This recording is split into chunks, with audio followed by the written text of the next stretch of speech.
कुठलेही cream, chocolate किंवा रबडी न वापरता घरातल्या साहित्यामध्येच हे मलाईदार छान असे आईस्क्रीम घरातच बनवायचे आहे.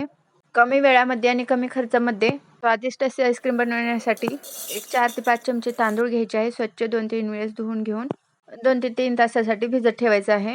एका पातेल्यामध्ये दूध छान गरम करून घ्यायचे आहे. पाहू शकता मी 1 ग्लास दूध घेतलेले आहे. आता भिजलेला तांदूळ मिक्सरमध्ये बारीक करून घ्यायचा आहे.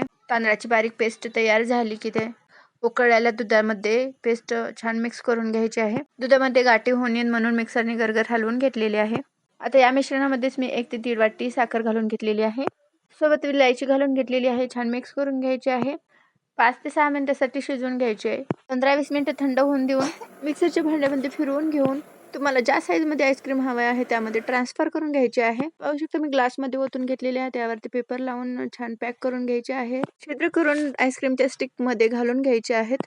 मी 3 काचेचे ग्लास आणि 1 स्टीलचा ग्लास असे आईस्क्रीम बनवलेले आहे. हे पूर्ण रात्र आईस्क्रीम फ्रीजमध्ये ठेवून द्यायचे आहे. मी रात्री ठेवलेले फ्रीजमध्ये हे पाहू शकता मी दुपारी काढलेले आहे. एकदम आईस्क्रीम छान होते मलाईदार. आणि हे स्टीलच्या ग्लासमधले मी आईस्क्रीम कट करून घेणार आहे. त्यामध्ये मी 3 स्टिक घातलेल्या होत्या. पिस्ता आणि केसरने डेकोरेट करून घेतले आहे. Enjoy and like.